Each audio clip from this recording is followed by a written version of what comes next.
Hey, what's up, studs? Ryan here, or MandRproductions, and today I have some LEGO Star Wars Summer 2020 set pictures I can share with you. I had to take down last week's video because they asked me to do it on LAN.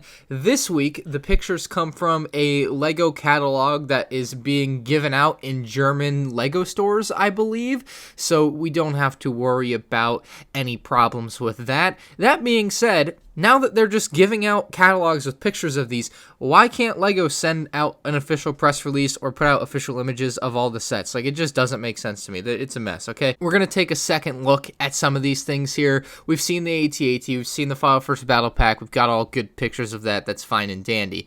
On the other side of that, though, we do have the Anakin's Jedi Interceptor, going to be one of the cheaper sets of the wave at $30. It looks like it has changed somewhat since the previous model. Like, there are some small aspects to the design that have changed, but it remains largely the same. I like the look of it, but it's not something that excites someone, I feel like, that has the 2014 model. If you're coming from the 2005 model, that's great. I feel like another color choice would have been great as well, like the blue Obi-Wan's Jedi Starfighter, or maybe the green one from Episode 3, but I would rather have the blue one that we got in Episode 3 from Obi-Wan instead of Anakin's here again. It just feels like it's too soon to see another Anakin's, in my opinion. Could have done anything else, and this is what we ended up with, so I'm not too pleased with that choice for a set. I don't know. I'll do a comparison on it and everything, but I just don't feel like it was the right choice for this time. The AAT definitely deserves a second look from me. It's a set that I'm probably going to buy, I mean, 3 of the first day in my mind, because I want to get some 332nd Troopers, and I'll probably just sell the other extra Ahsokas. But the AAT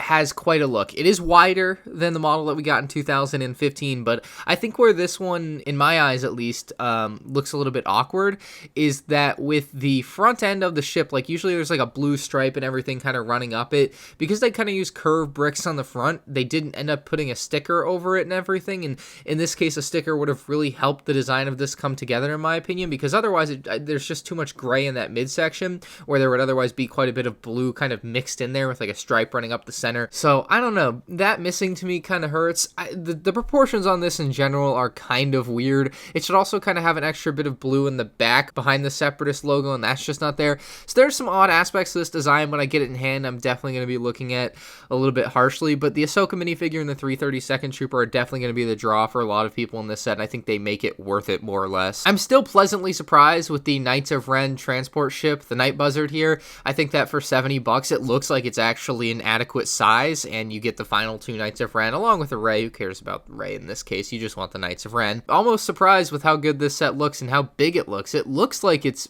a hefty thing, like maybe a $90 set, you know? So very, very happy with that. I think that one's 595 pieces, and you know, the irony here is that the General Grievous Starfighter, I believe, is like 480 something, and that one's going to be $10 more, and this is the one that I think is definitely worth the in-depth rant here, and that's going to come down to what we're seeing with the minifigures, okay? So you're getting an Obi-Wan Kennobi, Airborne Clone Trooper, and General Grievous. Now, the Airborne Trooper is not a bad minifigure, right? The Airborne Trooper looks good. Got printing on the waist, the feet, the legs, torso, obviously. Like, very well upgraded figure from its predecessor from, like, 2014. The Grievous is nice, too. The Grievous didn't need to change. Grievous looks good, as Grievous always does. You're paying $80 for a General Grievous Starfighter that, in my opinion, does not offer much in the way of an upgrade over its predecessor from 2010. Like, it definitely is a better model, right? It's a little sharper in some areas. It's a little cleaner in a lot of areas. Like, I like the way it looks. There's nothing wrong with it inherently in that way. But it's a sub 500 piece set, very, very close to what you saw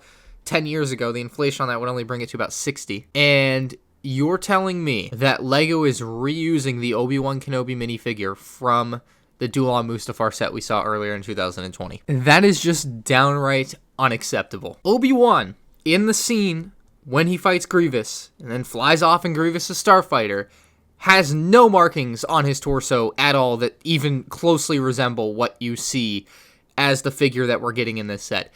And that is just disgusting to me that is what they have done with this figure. I mean, that is, you know, I am one that shies away from calling LEGO lazy. I've seen people calling LEGO lazy at the drop of a hat over the last 5 or so years. I've been on YouTube 10 years. I'm sure I've said it a few times, but I can't recall a time where I've actually really felt it and thought it. This is downright lazy. Reusing a figure that has no business being in this set. The torso print has all the markings from Anakin or from Mustafar having charted up and burnt away part of it and whatnot. It has nothing to do with the Utapau scene where Obi-Wan, clearly at the end of the scene, I have a screenshot here. I pulled it up on Disney Plus and rewatched it the other day to make sure before this all happened. Has no markings on his clothing that looks even anything like that. There are no markings at all. I mean, it's practically perfectly clean like it is out of the wardrobe before they started filming. To see them charge $80 for this set, not include what would be the obvious third minifigure with Phase 2 Cody. Not that the Airborne Trooper is bad. I don't want to say that because it's not. It's just not the right choice for this set at this time. And to completely reuse the Obi-Wan from the Dulan Mustafar set from January 2020, that should not be in this set because the torso print, with all the damage on it, should not be in this set because he doesn't have damage on his torso print in the scene. This is lazy. I don't know how else to describe it. Disgusting? I don't know. Like how dumb is it to reuse a figure that it does not belong? I mean, it's almost like using an Episode 2 Obi-Wan in this set. It's more or less the same to me. Like, you're using an Obi-Wan that just is from a completely different segment in time. I don't know. Yeah, I have put quite the rant in here at the end of this video about this. I feel very strongly that this is perhaps the laziest thing I have ever seen out of LEGO Star Wars, and I like LEGO Star Wars. Like, I think that's pretty obvious. I want to see it be good. I really do. And this is not that. This is far from that. It's real disappointing to see. Really disappointing to see. I know they can change minifigures and sets.